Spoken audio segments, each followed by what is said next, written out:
Hello and welcome back to the only live Monday through Friday lacrosse talk show on the planet. You are watching Daily Dive. I'm your host, Michael Carvelis in Guyton, Georgia. It is Monday, May 26, 2025.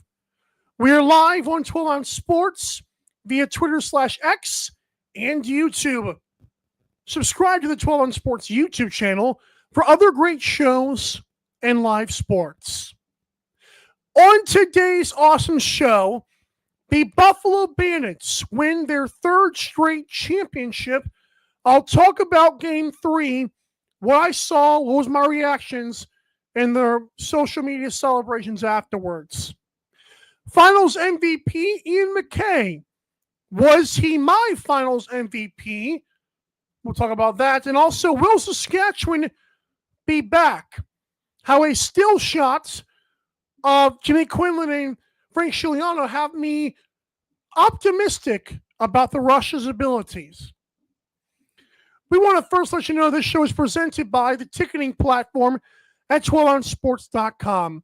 If you want tickets to the best sporting events of your dreams and you want them for less, head over to 12ozsports.com, click the tickets tab, and there you can search for your favorite team or your favorite music artist concerts, Broadway, theater, etc.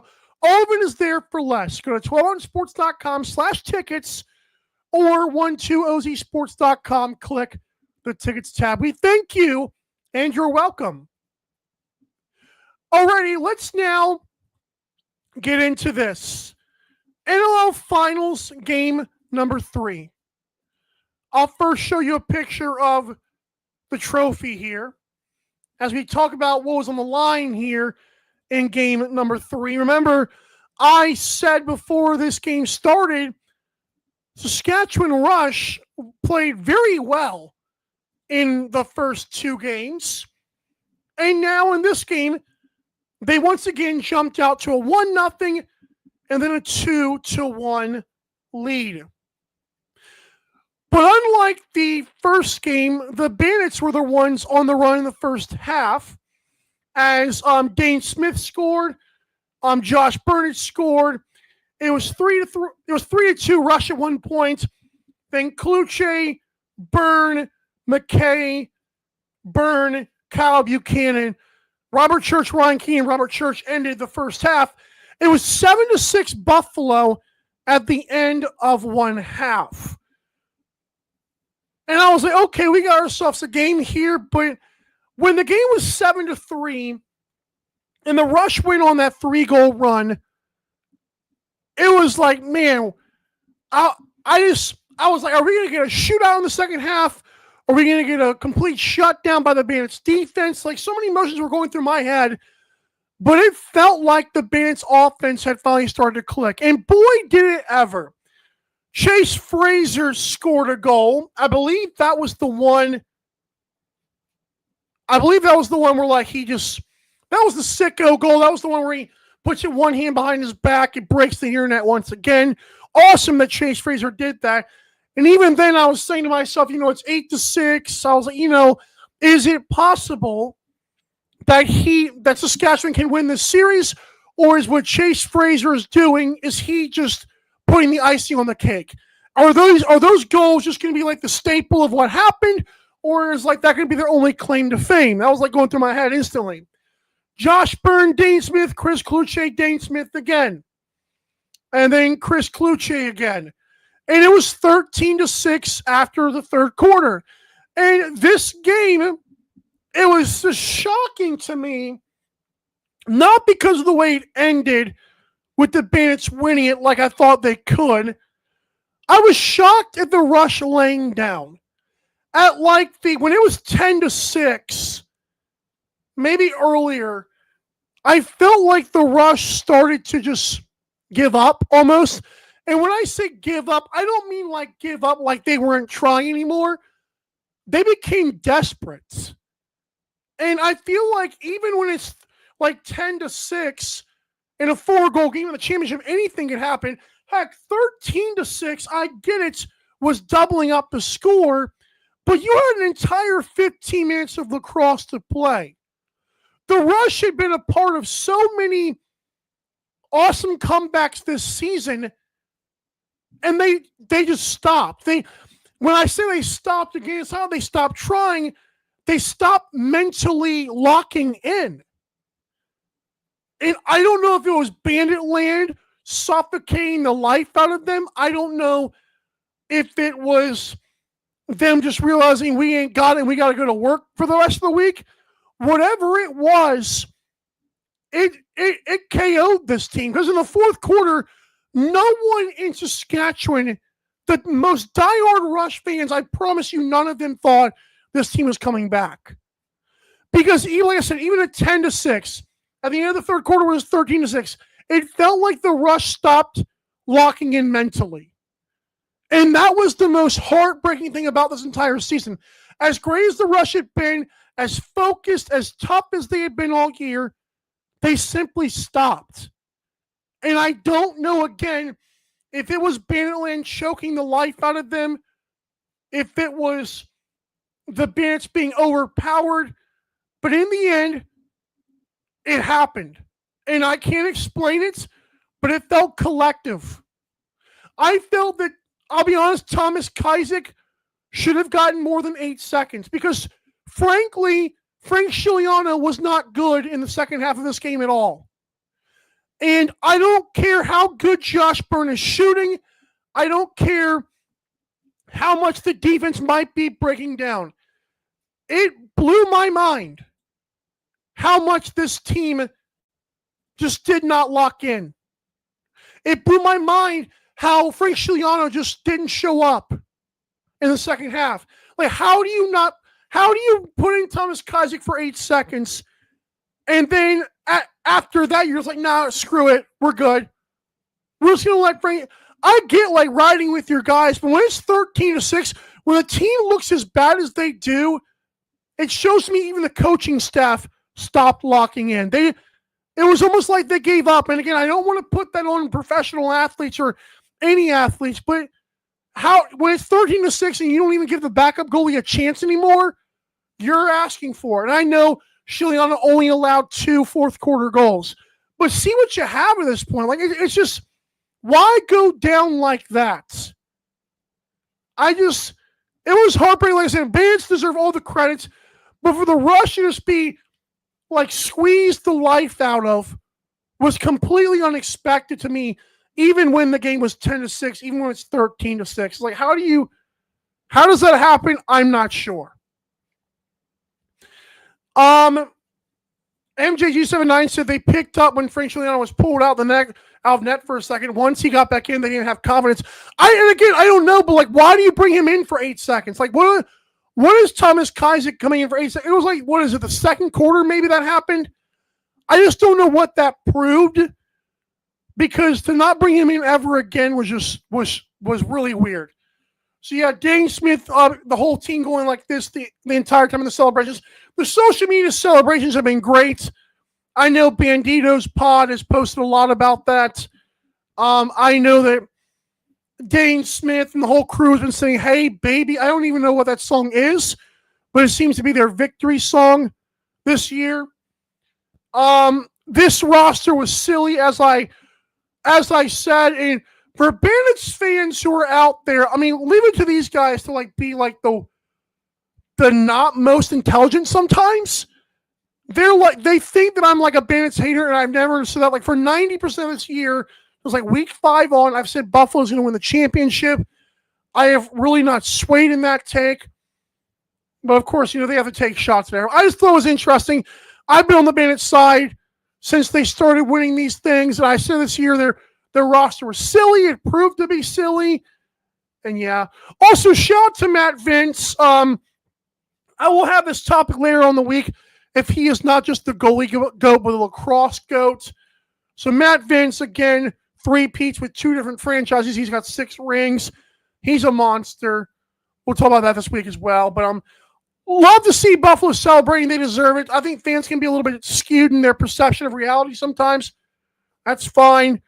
But yeah, Bandits won, and the second half was 8-0. Which again was Not the worst thing that happened. The worst thing that happened to me was the rush just completely like laying on the floor and just dying. But yeah, when we come back to this awesome show, let's talk about Ian MacKay winning Finals MVP. Was he my Finals MVP? And we'll talk more about the game as well. You're watching Daily Dive. Don't go anywhere.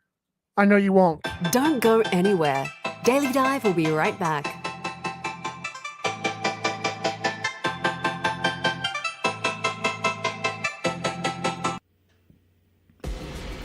Need tickets to that next event? Well, at 12 Ounce Sports, we've got them with soccer anywhere in the world. Tickets to any venue, any sport. Want to go to NCAA or NFL football matches? We've got them. Yeah. Baseball at every level. Every Power 5 matchup is available. Don't forget, costumes and paint are optional. What's that? You want to go to Broadway? We have those too. Want to jam out? Every concert, every artist. That's right, at 12 Ounce Sports, we've got the tickets for less. 12ozsports.com/tickets. That's 12ouncesports.com/tickets. Welcome to MyBookie. You're ready to create an account and start making money, and we're here to help. And remember, you can get a bonus of up to $1,000 on your first deposit. Now you're ready to bet. Just go to mybookie.ag, visit the sportsbook, click on your bet, and input the amount you want to risk or win in the bet slip. Yes, it's that easy. Just remember, at MyBookie, you play, you win, you get paid. America, get back on track with Dust Pod's Performance Stabilizer. When applied to roadways, it kills dust and strengthens the integrity of the road. Easily applied by mixing with water, Dust Pods is the future in polymer stabilization. Call 1-833-DUST-PODS or visit dustpods.com today.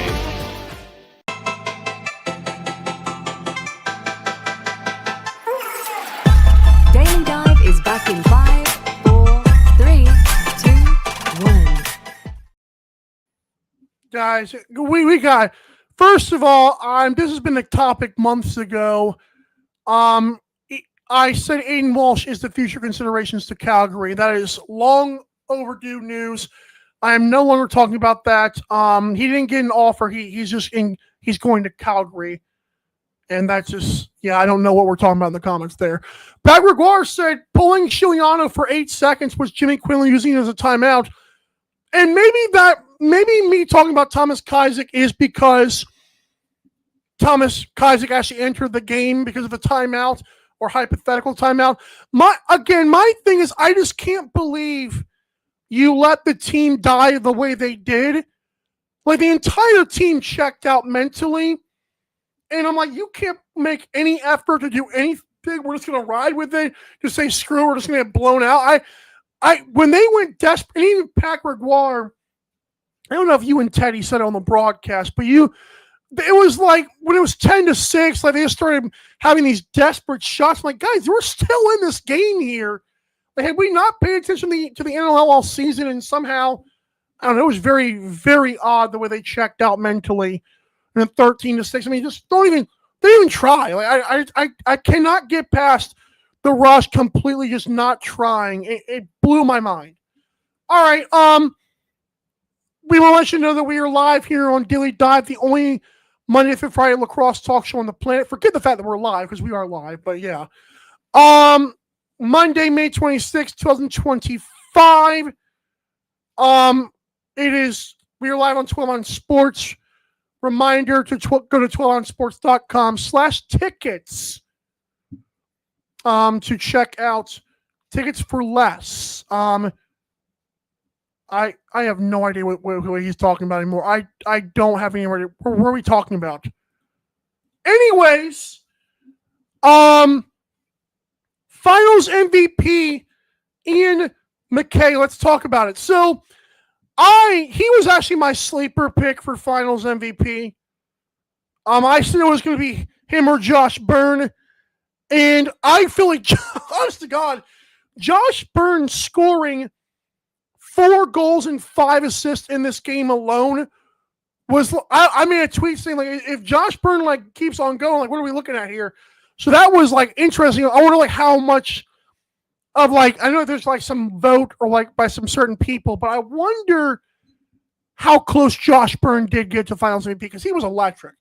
But no, going into Game 3, I ranked Dane Smith above Ian MacKay because I felt like the impact of Dane Smith was better in these games. Like, I know Ian MacKay has been electric the entire playoffs, and I don't think this is a playoffs award. I thought it was like a finals award, but it seemed like, and I'm not a hill I'm willing to die on because obviously Ian MacKay was amazing, but do I think that Dane Smith had a strong argument? I do.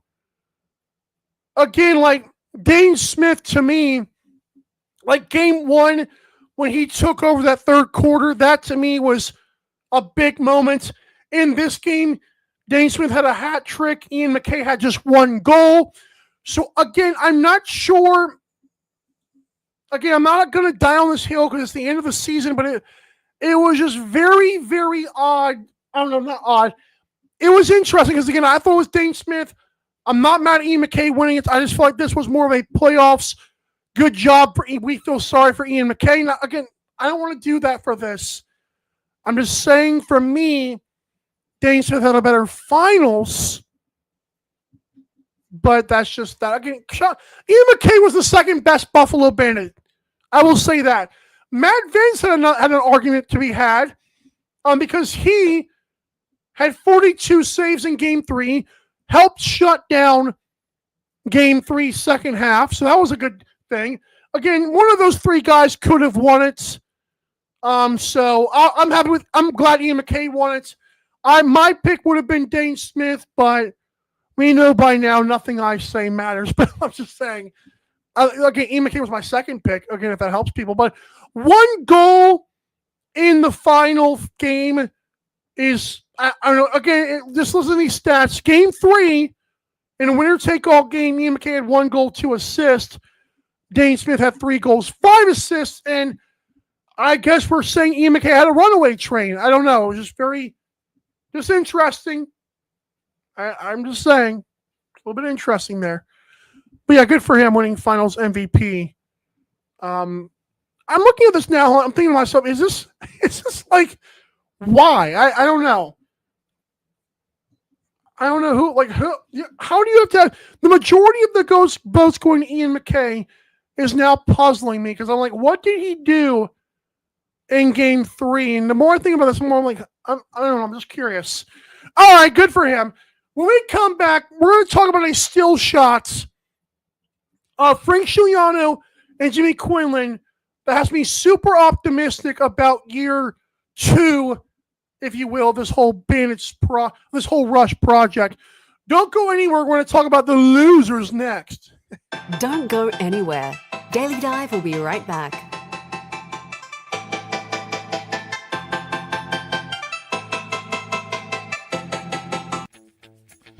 You need tickets to that next event?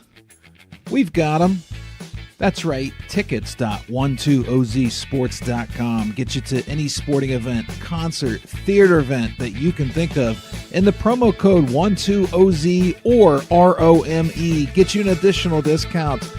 Don't feed the massive ticket corporate machine. Go to tickets.12ozsports.com and enjoy the show.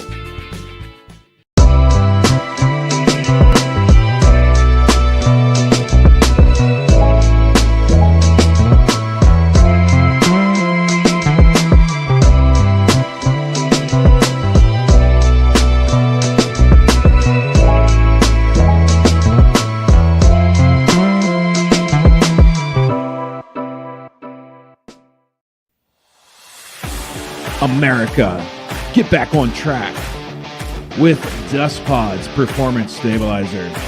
When applied to roadways, it kills dust and strengthens the integrity of the road. Easily applied by mixing with water, Dust Pods is the future in polymer stabilization. Call 1-833-DUST-PODS or visit dustpods.com today.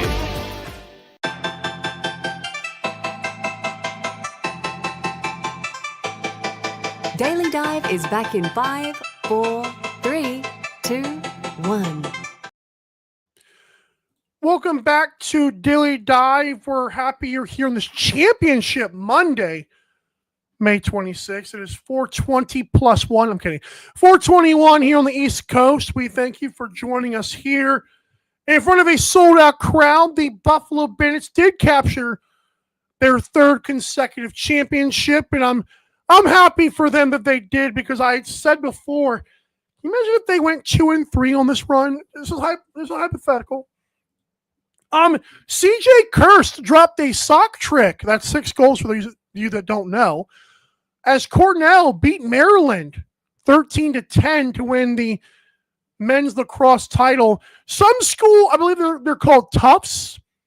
I think Tufts won the D3 championship scoring like 30 goals or something like that. Like, I have to look that up again, but I think it was Tufts that did that. Man, that was crazy. Well, I think Dan Aresti was on that. I was interesting stuff, because 12 on Sports aired some D3 stuff before, and that was wild stuff, should I say. Like it was at least 28 goals last time I checked, and that made no sense. They were dominating. All right, let's once again go back to Game 3, as we will do this entire show. We know this whole thing was on the line. By the way, I know a few fans were like, "Oh, we don't like this." I'm not going to lie. This trophy is awesome. It has grown on me even more than when I first liked it, when I first saw it. I love seeing players drink out the thing, too. Like seeing Dane Smith drinking out this puppy, I think it's a cool trophy. I think the NLO smacked this out of the park. I love that they can hold it in their fist with that part in the middle. I love this thing. So this thing was on the line. And for some reason, I mean, of course, like one team had to win this whole thing. And so the one team that lost, Saskatchewan Rush, boy, oh boy. So there was I think like Brett Frude was talking in post-game. Like I think Ryan Barnable was the one who was like seen in tears on the sideline for the Rush. But looking at this still shot, they had this stare for the whole 5 seconds the camera was on them. This, of course, is Jimmy Quinlan and Frank Scigliano. As Brett Frude said, congratulations on a great bounce back here, or something along those lines. This is the direct camera shot as he said those words. And I just thought, like, I read almost too much into this stuff sometimes. But I do believe, like, the mental focus can be a big thing sometimes. Like, I'm not a big fan of when people say the clutch gene or something like that. I don't get that far into the mental aspect of the game.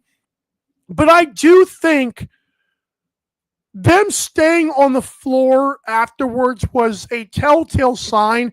I feel like, I don't know who made this call, but they could have gone to the locker room if you're Saskatchewan Rush, and someone made the call to not.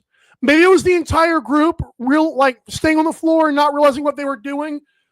But for them to sit there in that moment, to me, is a big deal. Because they're letting themselves know how much it hurts to lose when they were so close. And then getting stomped out in the second half. I like it. Now, I know it's Stephon Diggs has that still shot of him watching the Chiefs take it all in. Or maybe there's the Bengals. I don't know. Him watching a team take it all in, and that went nowhere. But I do think if you are a good team that's good enough to be back next year, which we all, I believe, think the Rush are that way. Like, they don't have any, I guess Mike Messenger is an old guy on the team. They don't have any really old guys on the team. I added Del Bianca when I saw this, and I was like, Christian, I feel like Frank Scigliano might go on a historic run next year. Do I believe that? No. But is it something to think about? Yeah. This was a look to me, again, it's a topic that many may not care about, but to me, them being locked in, I don't know why they weren't locked in the third quarter and fourth quarter, but them doing this was a big deal because they look like they want to feel the agony. They wanted to, you like torture? Well, I love the feeling of torture here. Keep hurting me. Keep you know what I'm saying? Like, maybe they're into that kind of thing. But it seemed to me this was a strategy in their mental fortitude. How does this feel right now? Do we want to know how it feels like to be better next year? That's what it felt like.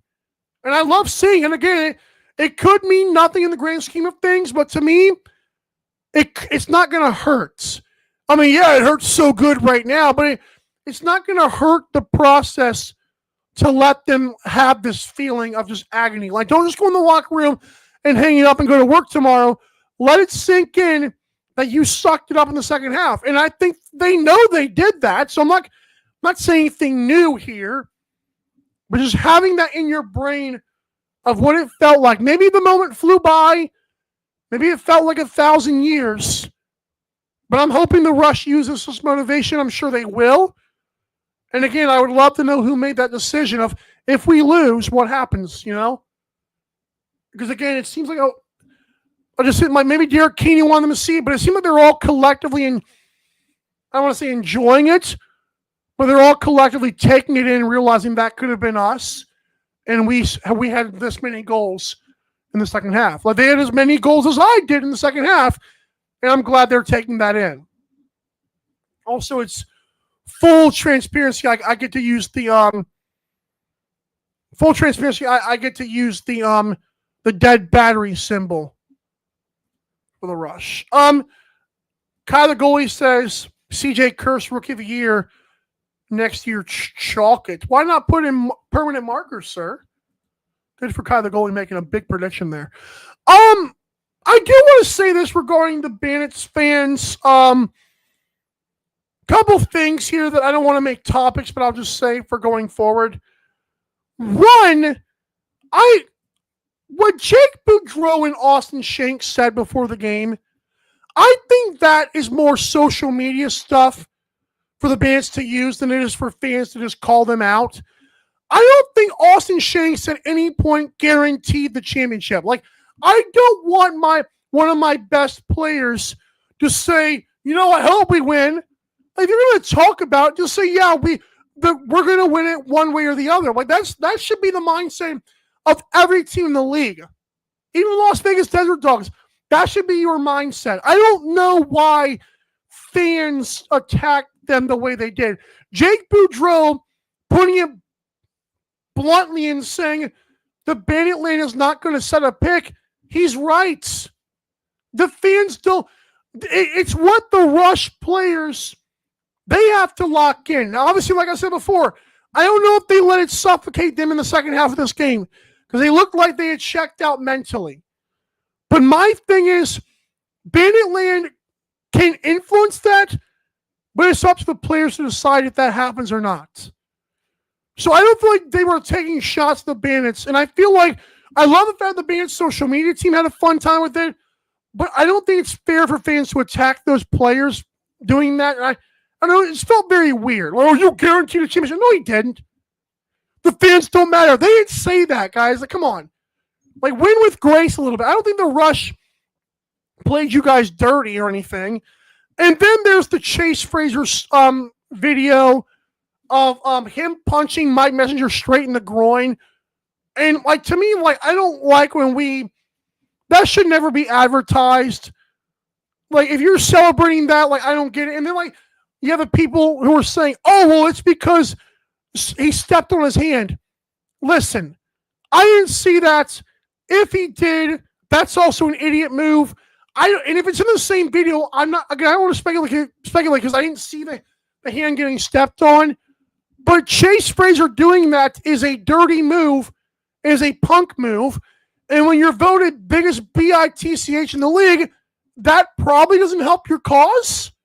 And those are the players' words, not mine. So I'm just saying, can we just not, even if your hand got stepped on, I don't think punching a dude in the nuts is technically, I don't know if that's a sportsmanship type move.